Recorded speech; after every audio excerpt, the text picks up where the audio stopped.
Good day, everybody, and welcome to episode 19 of Impactful Conversations, which is a platform to educate and inspire. Today, I'm extremely excited to be joined by Dale Herbst. Dale is the founder and chief creative officer of That Food Guy, a proudly South African publishing company that strives to publish unique food narratives from local and international talent. He's a creative director, a brand strategist, and a broadcast and digital marketing specialist who works with brands and companies and entrepreneurs to construct cohesive brand journeys from ideation through to execution. And in my Instagram story pre the episode, I just pretty much said that Dale is 5 star. So I think that. You're so kind. You're so kind. I feel like it's a lot of pressure. Oh, you today. Thank you so much for joining us. I'm really honored to have you on this platform. How are you doing today? I am fantastic, and I'm really excited to be chatting with you. I know that we've been speaking for a long time now, so I'm really excited just to be spending some time with you. So thank you for having me on Impactful Conversations. I really do appreciate it. Awesome, awesome. So Dale, let's dive right into it. Right. So we typically start. Um, I really want us to get to know you a little bit better. Yeah. So quick fire. Where are you from? Where were you born? And what are you passionate about? Gosh, you asked me to go back 37 years. So I was born in a small little gold mining town called Springs, Okay. which is in Ekurhuleni, the east of Johannesburg. I was born there, grew up there, went to a private school there till I was 12 years old. And then my life shifted, and I went to boarding school when I was 13 for my teens. And then after that, landed up coming to Johannesburg. So really coming from a small town to a big city, um, and there went to university, and since then been traveling around. You speak about passion. What am I passionate about? I'm passionate about so many things in my life. I think that's why I try and do so much on a daily basis. But ultimately, I think I'm passionate about storytelling. I'm passionate about creative. I'm passionate about visuals, whether it be colors or textures. But I think ultimately, I think my purpose is to tell stories, and those stories take different mediums. They could take a book, it could take a TV commercial, but I think I love telling stories and really branding that in some way. But I'm sure we'll get into more detail later. Yeah, I absolutely love that. That's incredible. I've been Yeah. to Spring about probably Really? about 3 or 4 Oh, times. really amazing, amazing. Or Springs is yeah, an interesting town. Yeah. yeah, it's a very interesting town. It's actually not too far from Joburg. It's probably 1 hour or so away or Yeah, so. 42 toll gates if you take the toll road. Yeah, 45 minutes. A humble little town, Yeah, definitely. that's awesome. So Dale, let's dive straight into it. I Yeah, want us to talk about your career, right? yeah, And once again, keeping with the theme, I want us to go back. Talk yeah, to me about why the media industry, yeah, um, and was this always part of the plan from day one? yeah. I love this question because I'm 37 now. I've been out of high school a long time, and I keep going back to matric, and I keep going back to a few days after matric when I was like, okay, so what am I going to study? What do I want to be?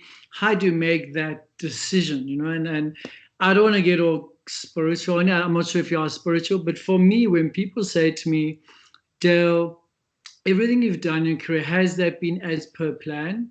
Did you, finish matric? Did you study everything? Did you know that your career journey, your career path will be mapped out the way it has been? And my simple answer to that is I've chosen nothing. I really think maybe subconsciously, maybe I made certain choices in my life that have led me to do certain things. But I really believe that my career has been a spiritual journey for me. I believe that I think many people battle with purpose. I think I've been on purpose for a very long time. Um, and I really think God has given me I think he's directed me every step. Even like when I say that, literally my hair stands on end because I believe God has guided me every single step of the way. I obviously I studied motion picture medium, which is complete kind of opposite to what my first job was. So even that was kind of like a little bit mismatched. It's like, okay, you studied motion picture medium, but your first job was corporate communications.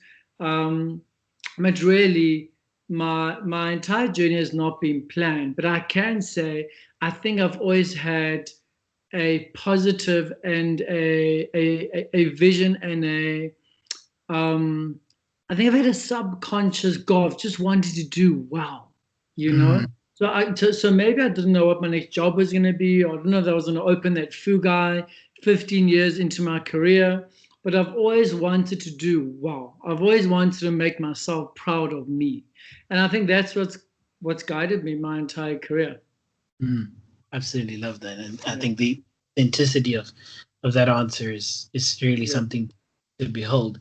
yeah. So you've worked on various campaigns and projects in your career, um, and all of those, which I'm sure have stood you in good stead with where you are today and what you're pursuing today. Yeah. But I want you to talk to me about the time of small beginnings, right? Mm, Um, and I want to sort of give the precursor to this question or give the foundation to this question is that mm, sometimes we tend to want microwave success. Um, no matter the industry, we tend to mm, think and circumvent the small beginnings, as it were, yeah. the unglamorous beginnings, as it were. Mm, Um, I really want to get your take on that when we that in the context of your career. mm. Um, of the small beginnings of your career and how important that was for you to get to where you are today. Yeah, I love this question so much. I speak about this so often. Um, Even though I think, when I finished my honors and I wasn't sure, I mean, I studied motion picture medium, which is film, which I've Mm, never done. I've never made a feature film. I made short films during varsity, but when I finished university, my first two positions were not small, but they were small beginnings because I had to start somewhere. But for some mm, reason, I think, my first job was production manager at a company called Seventh Wave Communications. And my first job was to produce a 4-part documentary series on the construction of Soccer City. That was my first job out of university. So when you say small beginnings, I definitely think that there's a sense of having to learn and surround yourself by mentors and really building yourself up. But I feel like I was literally just placed into the position, and God was like, do well, go ahead, go forth. So definitely my first two positions, I think, are directly connected to what I'm doing 15 years later. And now I look at my career journey and I go, it's quite amazing that when I worked on that 4-part documentary series, which was sponsored by the city of Johannesburg, that kind of gave me the foundation for creating stories, for constructing broadcast series and formats. And my second job, I was headhunted by Urban Brew Studios. And my second job, I started out as a production coordinator for YoTV on SABC One. So that was mm, my second job I ever had. And what YoTV taught me, which was an incredible foundation for my broadcast career, because after YoTV, I went on to obviously be involved and produce many big format shows for SABC and MultiChoice. But YoTV taught me so many things that I use today in that Fugai. It taught me how to handle brands. It taught me how to do trade exchanges, how to bring in brands, give exposure, how to create stories with Sasko, with a loaf of bread. How do we create a narrative around a brand, and how do we showcase that on a TV show? And I remember working with presenters like Musa on Big Breakfast on YoTV.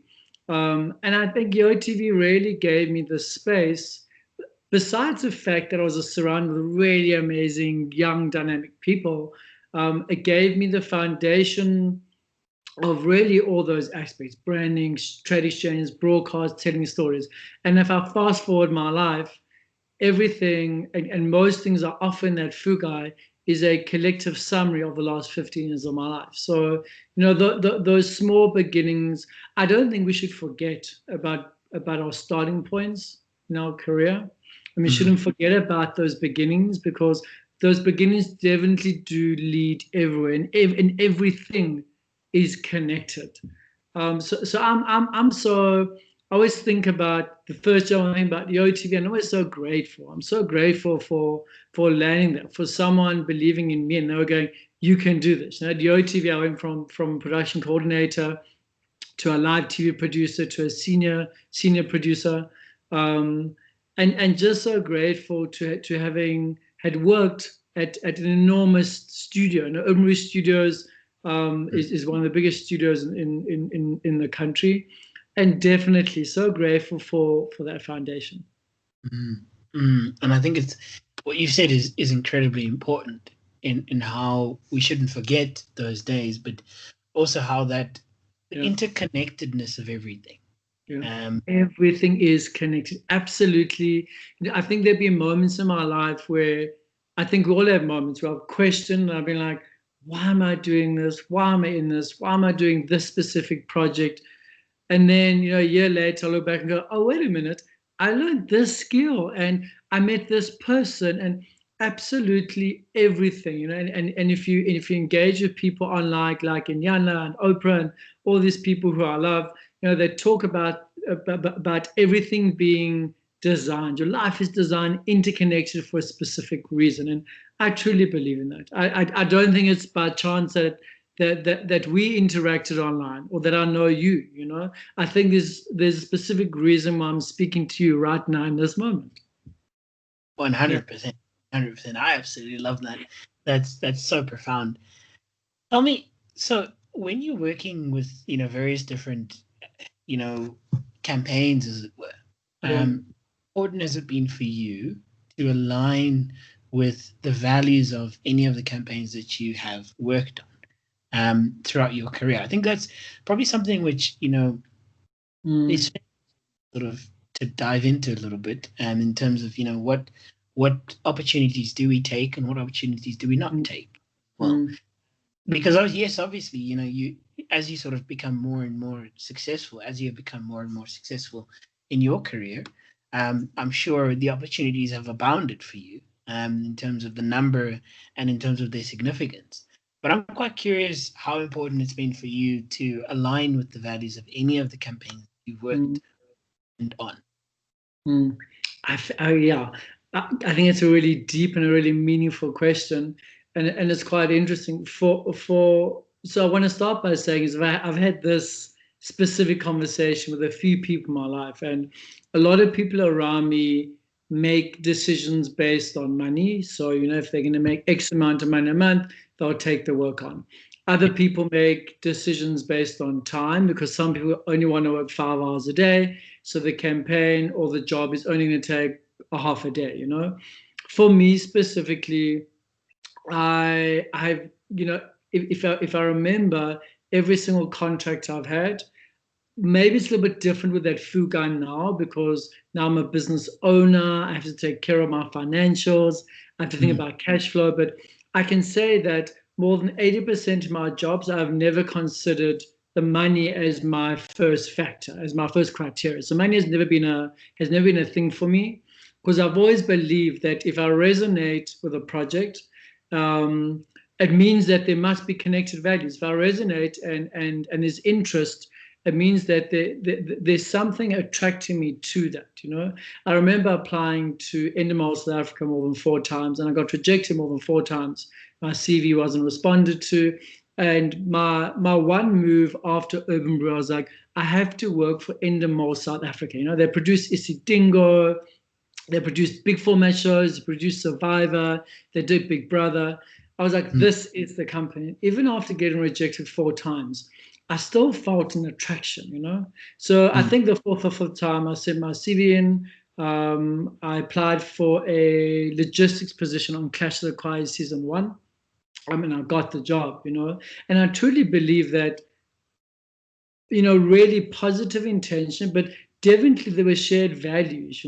Clash of the Choirs. I really got to meet the most amazing choirs. I got to meet people who never really had the privilege or honor of being on a show, of being in a choir, of winning that amount of money.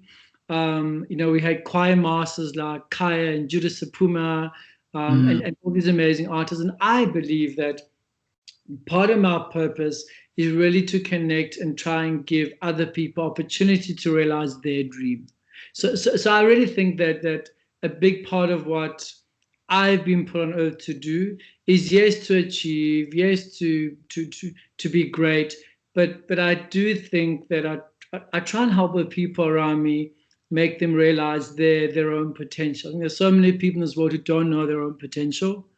I know I'm digressing from the value thing, but I promise you there is a pointer. You're dropping pearls of Yeah. But for me, every single project, I've worked on, I can name so many. I lead projects and people go, "We never knew we could do this," or "Wow, we did it." And I'm like, yeah, you just need someone to believe in you, and I'm very fortunate. I've had many people who believed in me. I have incredible mentors.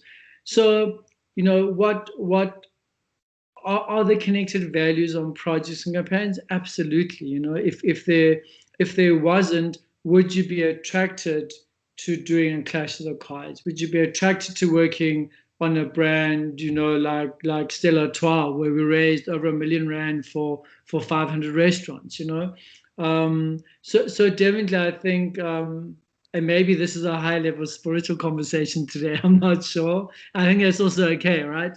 But I Yes, really yes. do believe that the universe works in our behalf and tries to connect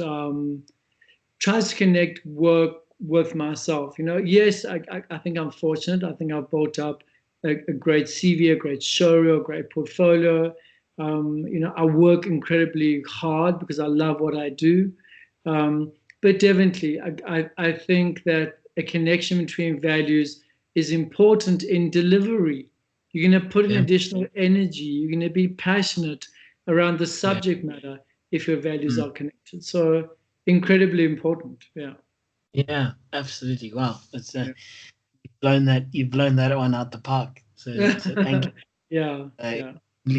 extremely profound. So let's turn the temperature down a little bit. Yeah. I want to Tonight. get to yeah, it's a little bit hot. Let's turn it down a little bit. Yeah. Let's bring it right down. So tell me about your daily routine, right? So what's a typical day in your life? I am quite curious also how that's changed because Mm, of the lockdown and the pandemic at the moment. Um, and I want to know, so I mean, are you a morning or an evening person? mm. What does your typical day look like? What's a day in your life? Take us on that journey. Yeah, yeah. I mean, earlier you said something to me. You're like, possibly there's also. I think people also change. So I think there's a Dale version 5 and there's a Dale version 15, and I think those people really like different things. So who I am, who I've been the past year is different to who I was 2 years ago. So the old Dale, I think, was more of an evening person, always been a hard worker, but Mm, my life structure, my daily routine has changed dramatically.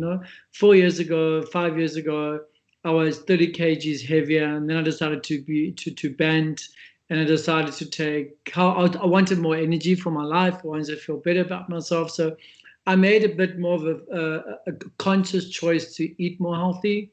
So I went low carb, and I've lost 25 to 30 k since then, and I managed to keep it off. So now my daily routine is quite different to what it was 4 years ago. My daily routine now is, I believe I'm an all the time person. I like to be, I obviously have moments where I podcast. I love podcasting. I mm, think I watch TV once every 2 weeks. I'm not a TV person at all, but I wake up generally 7 a.m., between 7:30 every morning, sometimes earlier. The first thing I do is I'll switch on a podcast. I've got 7 minutes of good news. I've got numerous podcasts I listen to. Everything from Keto Health to Oprah's podcast.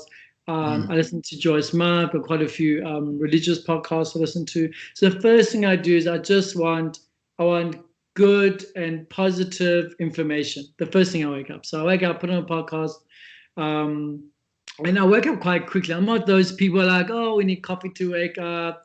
We need 4 hours. No, I'm not that person. When I'm awake, I'm up, I'm motivated, and I start working, So I get up, I listen to a podcast, I shower, and I generally like to be at my desk by 8 a.m. And I generally don't like accepting meetings before 9 a.m. because 8 to 9 o'clock is catch up on emails and admin, put on some music, have some green tea. I fast every day until 1 p.m. It gives me a lot of energy.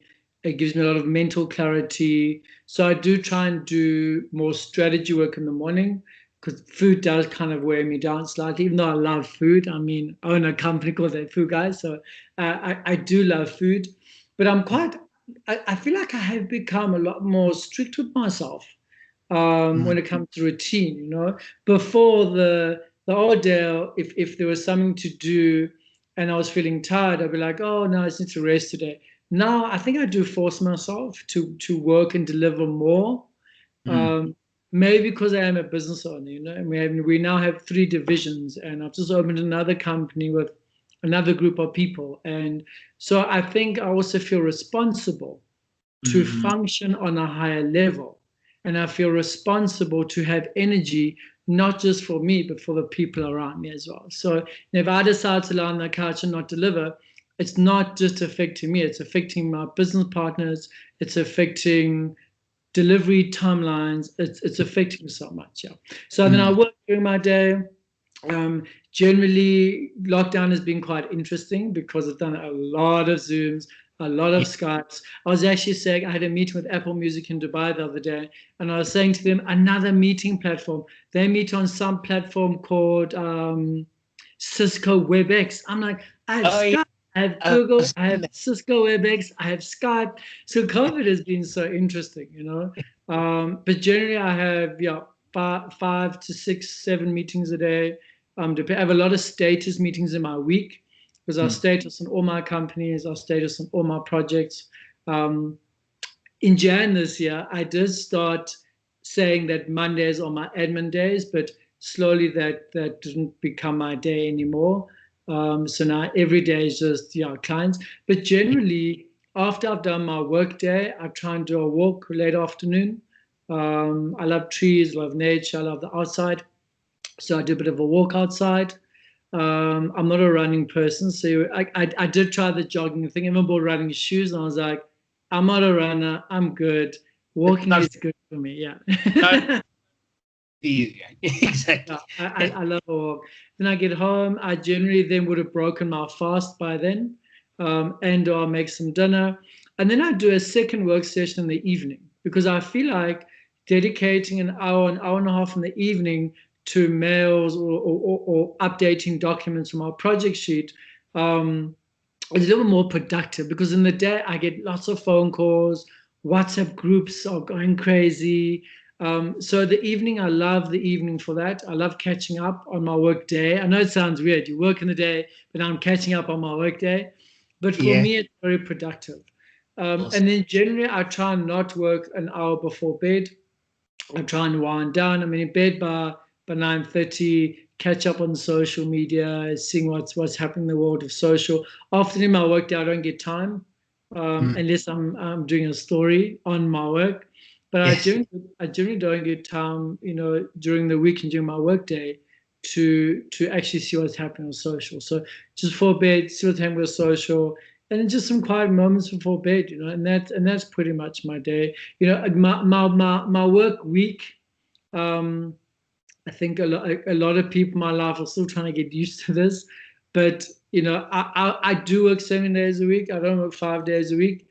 Sundays I do try to work less. Now I've obviously converted from going to church to online church on a Sunday morning, and I do try and take time out. But I do work every day on different things. But when I say work, I was actually saying to my business partner, my publishing partner Funego earlier, I was saying to her that for me, when you say, oh, working on a Sunday or working on a Saturday, for me, it's not work. At the moment, I'm developing another product for another idea that I have. I always have ideas. But for me, it's not work.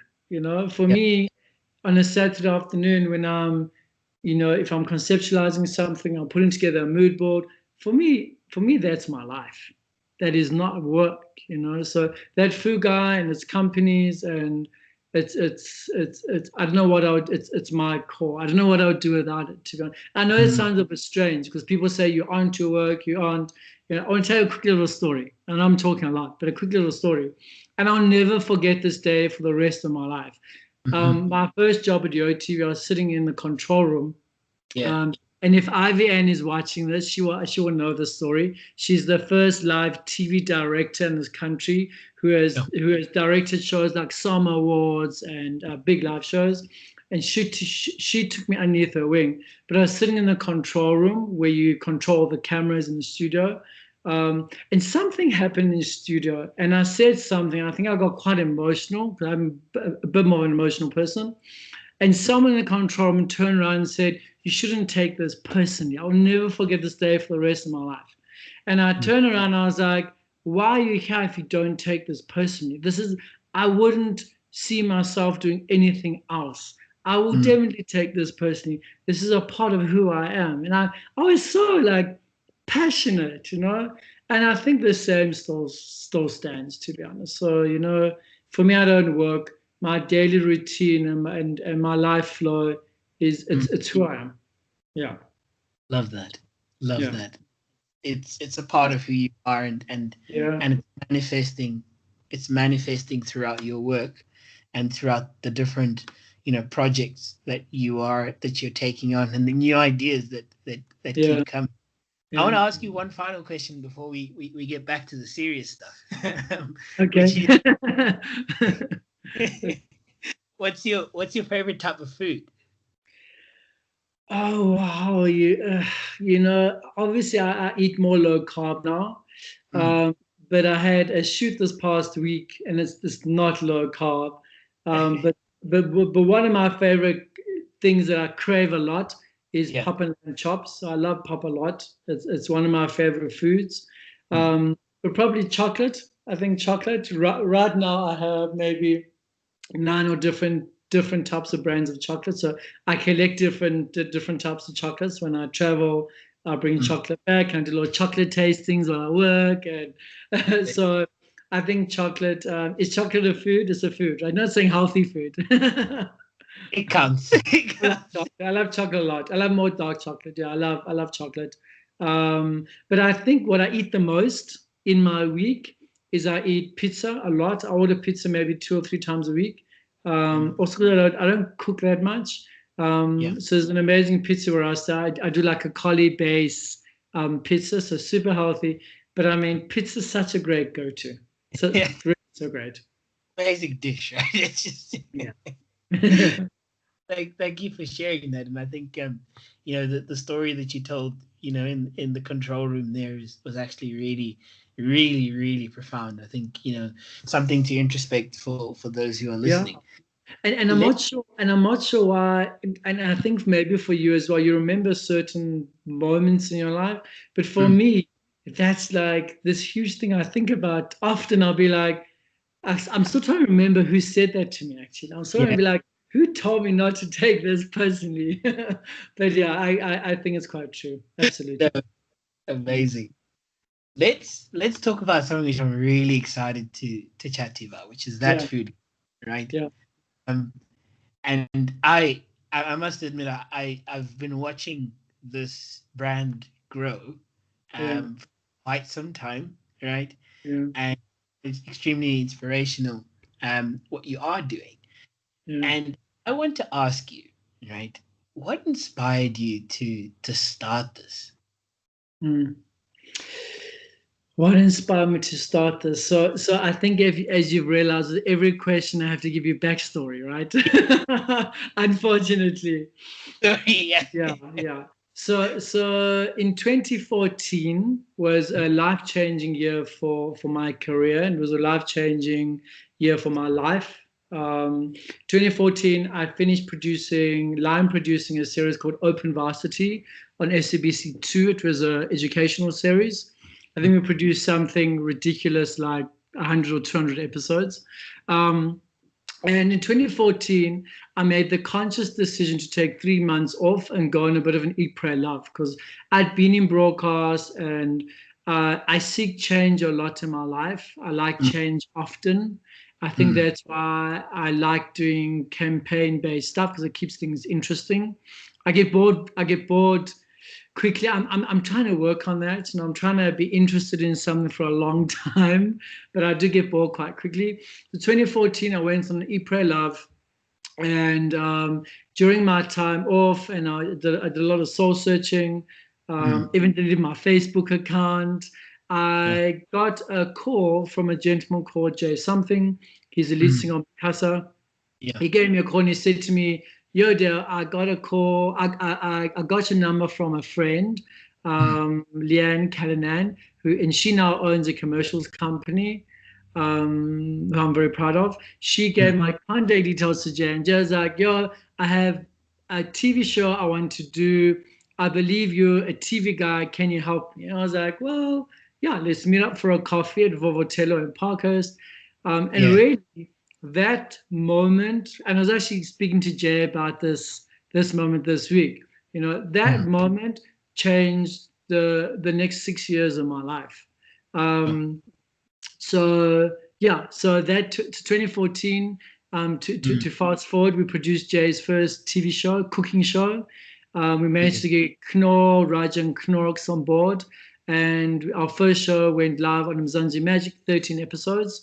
And during that show, I think Jay and I realized that there was a birth of his food brand. Jay is an award-winning musician with #1 hits, but there was this food narrative that really began. And given my broadcast career, obviously the TV show is an easy one for me, and dealing with channel and brands. But then we realized that there were media interviews, and then people were like, "Oh, but now please come to a cooking demo." And I'm like, "I've never done this. What does this even mean?" But I think the whole working with Jay and over a 6-month period, I unofficially, I think, became his brand manager. But a few years before that, I'd actually brand managed a genre Mokhoshi. She's a former South Africa, and she was also the brand manager for Sundance. So I worked on Joan's brand for an entire year in Pretoria. I moved to Pretoria to do that. So I think, when I say everything is connected, I believe that prepared me for my food journey and for what I was about to do with Jay on his brand. I really touched on their brand management, brand communication. So 2014, life-changing. And for 6 years, between 2014 and 2020, we've done so many amazing things. We've produced campaigns, we've published a cookbook, we've produced 2 TV shows, we've worked on 2 seasons of My Kitchen Rules in Mnet Prime Time. We launched a restaurant with Sun International at Times Square in Pretoria. And then in between that, I also got to work on Sarah Graham's brand. Also got to learn how to publish one of her books, worked on some campaigns. So it's been an incredible journey. Then the next most important year, I think, in this timeline, right? So 2014, this whole food thing starts happening, and I start specializing in food. And not consciously, it just happened. Like food and beverage just became a thing for me, right? Yeah. 2018, middle of 2018, I said to Jay, cool, we've been doing this for 4 years, but I want to grow. What's the next step? What's the next layer to this journey? And I know that when I start getting this feeling inside of my soul and it disrupts how I'm thinking, I know that something big is about to happen. So Q3, Q4 2018, I decided to open a company called That Food Guy. And the reason why it's called That Food Guy, so a lot of people in the industry are like, oh, you should talk to That Food Guy. He can probably, do the campaign, or he can do the TV show for you. So I was known as That Food Guy. Yeah. And I think what Jay's brand did for me, it really gave me, and I'm so grateful to Jay for this, but he laid the foundation for my food career. So yes, I had broadcast and I had brand managed before, and I had dabbled in brand communications and eventing. So I had all these experience pieces. But Mm. what Jay did is he allowed me to focus on food and beverage, which I love. So 2018, I opened a company called that Fugai and immediately started doing campaigns. I think the first two brands we worked with in that December was Johnny Walker Black and Tag Curry. We did curate like a chef's table. Mm. And from there, that's how the Fugai was born. It was born as an advertising agency specializing in food and beverage. That's how that Fuga was born. It Mm. took me a very long time to get branding up. So, and I know I'm a brand person. So the first step you should do is you should brand yourself. Yeah. But I think I got in 9 different brand markups. I wasn't happy, and for me, I'm very specific when it Mm. comes to branding, and when it comes to, I think I know in my mind what I want, and I've been privileged to work with amazing designers and creators around me who've got to understand my mind. Because Mm. sometimes I find it quite hard to translate what I want something to look like.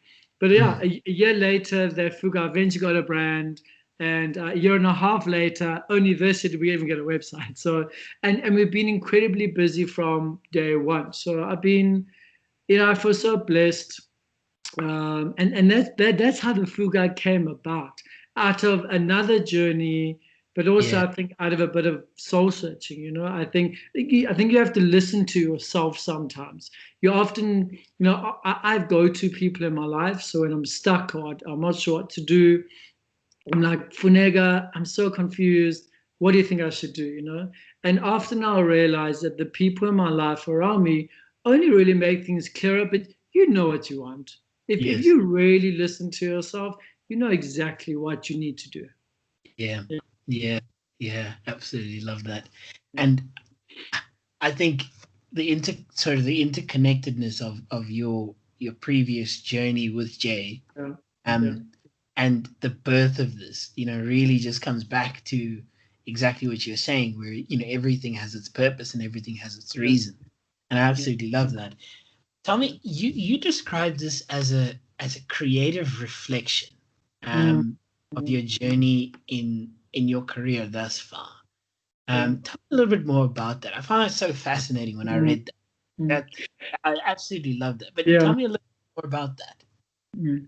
So about creative reflection, I really do believe that Fugai, and that Fugai has 3 divisions. We have Mm. advertising, we have publishing, and we have digital. Publishing was launched, publishing was conceived the middle of last year. It was launched this year in March. We Mm. published our first cookbook, and digital was born during lockdown. Mm. Um, and if you look at those divisions and you look at the services and the skill set of that Fugai, that is a direct reflection of my journey over the past 15 years. So everything we offer in that Fugai, I have touched on, I've been involved with, I have done, I have executed. There isn't a corner of that Fugai's house that I have not swept or been involved in. So when I started that figure, I thought broadcast would be the biggest thing because I'm like, oh, I have all this broadcast experience. But no, it became more talent management. It became campaign strategy. It became creative conceptualization. So by creative reflection, it really is a reflection on my journey, and also Fugai is a reflection of my visual vision of the creative things that inspire me as well. Mm. I'm a very visual person, um, so for me things have to tell stories. If you send me an email with lots of writing, you're probably going to lose me after a minute, probably. But if you put cool like graphs or pictures, or so if you ever get an email from me, see, I love screen grabs and I love pictures. But it really is a reflection on my visual journey and things that inspire me. I'm Mm. inspired all the time. I'm inspired by friends. I'm inspired by people in my industry. I'm inspired by our country.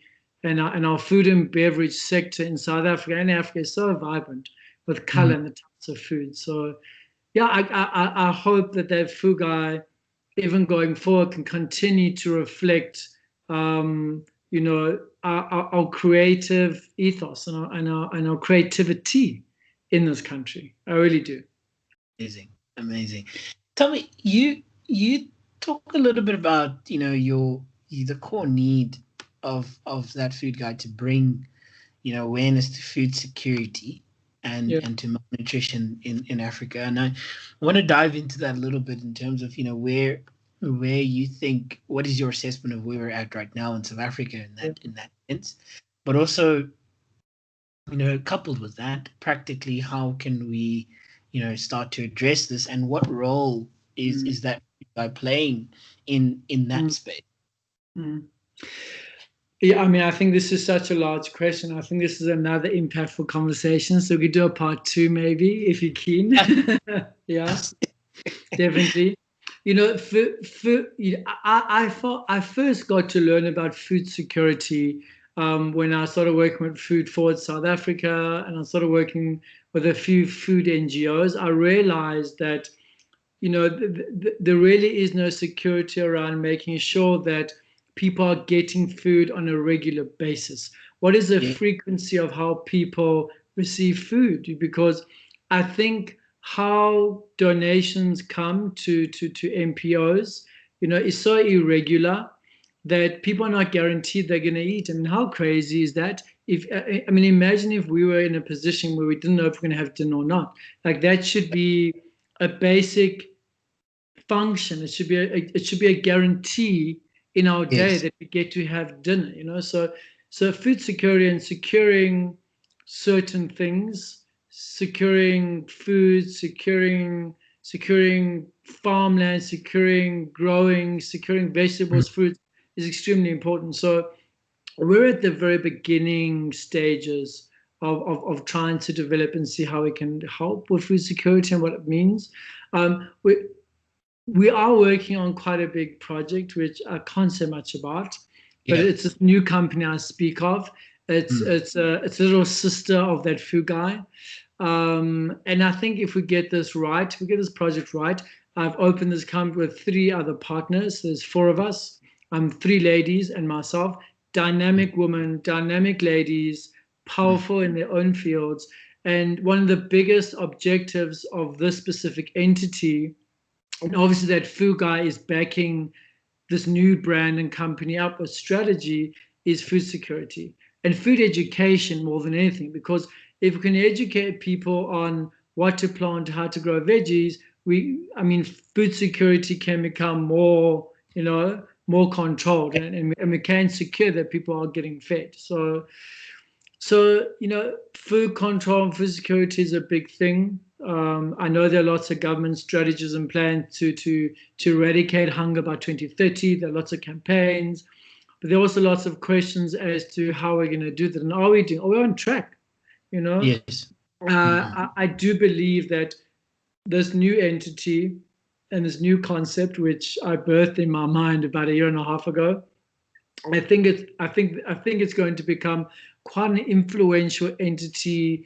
And I don't want to use the word challenge, but I think we have to keep government and we have to keep stakeholders accountable, based on what they promise. So, I hope we can have another impactful conversation 1 year from now, and I can say to you, this business is launched and we're on track.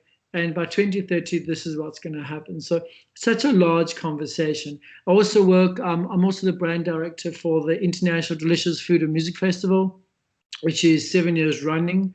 Obviously, due to COVID, we obviously never had a festival this year. And we're in the process of also launching an arm, a social enterprise arm that deals with food security, food control.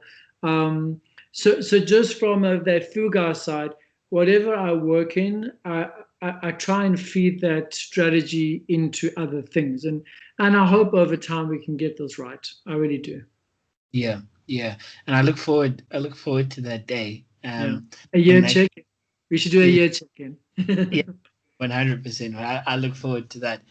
Let's talk about creating an authentic brand. Yeah. You have worked with. I saw the list of the brands that you've worked with. Like I could be here for for ages listing them, but a number of top brands that you've worked with. I want to get a sense of what is the common thread among all of them that brings authenticity to the brand, and how important is this for a brand to succeed in Yeah. I think a perfect example. So my short answer to that is, being authentic in the way a brand communicates or the way the brand constructs a campaign, whether it be on radio or TV or print, is extremely, extremely important. I think consumers can see from a mile away when a brand is being inauthentic, or when we're not being true to themselves. And a perfect example of this is a very new client we've just signed on under that Fugai Digital, who's obviously headed up by SMC Creative. But we signed on a sunflower oil brand called Helios Oil. They're a 65-year-old oil brand based in Pietermaritzburg in KZN. And that's a perfect case study, because when we devised the brand guide and the brand narrative for digital for that brand, we could have easily chosen a personality for the brand that was slightly different to what it was. We could have said, Helios is a housewives brand and wears Gucci. And no, Helios is not that brand. Helios is 65 years old. It's used by more than 50% of South Africans. It's used by the gogo who's making beef sishebo, who's putting raja. So for us, you also I think it comes back to your value question. So who is the brand at its core? What is its values? And when Helios talks as a brand, because brands talk online, they have a language, they have words. Does it feel natural? Does it feel organic? And if it feels natural, organic, that should equals being authentic. I think there are quite a few brands at the moment, and obviously I follow brands quite closely online, just to see what's happening in the world of food and beverage. And there are a lot of brands, I think, who force themselves. A lot of brands who are not authentic to themselves. And you can see it. There's low engagement. I don't know how sales are doing, but the brands who are super authentic really do well, because consumers resonate. Consumers go, okay, we see you, and you're being transparent, and we'll buy you because you're being honest. So yeah, and I also think bringing authentic back to that Fuga and to myself. For me, I'm me. I will never be anyone but Dale. I'm a workhorse. I'm very straightforward in meetings and with work. I don't sugarcoat things. I'm like this or that. There's no gray area for me in work. But for me, that's part of me being authentic. It's part of me, and I think that's why I get on with all my work teams, and that's why I produce successful projects and campaigns, because I'm being me. So whether a brand's being authentic or you and I are being authentic, I think it's an important thing to practice. I maybe 10 years ago, my 20s, as we all go through seasons in our lives, maybe I tried to conform to maybe friends I kept or an environment. But I think as you grow, and I'm happy that at the age of 37, which I don't think is too old. It's not young, but it's not old. But yeah, exactly. But I'm glad now at this age, I'm super comfortable just being me, and I think we should all just aim to be that, including brands. Yeah, 100%. I absolutely love that. Yeah. For a new brand that's getting started, right? So for anybody who's listening to this who has started something or is in the process of conceptualizing that, in terms of the branding side of things, where do you think people's focus should be as a brand? Do you mean in terms of starting up, in terms of getting the brand going? Yeah, I wrote down an idea last week, and it kind of encapsulates what you're asking me. But I think in a few weeks, and I'll tell you, the first person to know. But I want to launch another division called that Fugai Incubator, and I want to incubate young concepts and young entrepreneurs who don't know how to start, because I think there are I get so many emails and so many calls from people like, Dale, we have this concept. How do we brand it? What do we do? And it's such a large question, to be honest, because concepts and business, they need money. They need branding. They need a visual. They need a CI. They need a corporate identity. They need a social media strategy. But my simple answer to that question, which is the premise of the Fugai incubator, is find a person or find people who believe in you and outsource the skills you don't have. So, for instance, I got approached a few weeks ago by a lady who makes like butter biscuits. She sold tubs of butter. She's like, so now what? So she's approached me because she trusts me, and maybe I'm that person that can incubate and mentor her. So I will help her with branding. I'll help with a digital strategy or try and increase her sales. So, where do you start? A great idea. And what is a great idea? I still don't know what a great idea is. I think if it feels right, it's a great idea. So a great idea, and find people who believe in you, and who have the skill to help you make that happen. That's kind of like my short and long answer. But I want to say to all the people that do have startup ideas and business and concepts, it's so incredibly tough and hard. As much as what I've been afforded many amazing opportunities in my career, the beginning of that Fugai was tough. I had no income for a few months. I had to loan. I had to make a plan. But there wasn't a day that I woke up where I was like, I ain't doing anything else. I'm doing that Fugai. And whatever happens is I will do this for a very long time to come. So, and I think that's the difference, if I can say this, between someone who's going to succeed and someone who's going to see a concept fail, is belief in self. If you believe in yourself, you're going to make it happen no matter what. And I think other people see that and they'll help. If you don't believe in yourself, how do you expect anyone else to do that either? It's just, I've gone through many moments in my life where I haven't believed in myself. Of kind of maybe I was scared, maybe I wasn't sure if it was possible. Then I'd remind myself, I'd be like, I have all the skill, I have all the passion, I have all the energy, and I think that energy is seen by other people, and that's how you attract. How you attract people to help. I just want to thank you so much for what has been a fantastic conversation. It's the time has simply whizzed by. I didn't even notice that we've already just gone through under an hour of us chatting.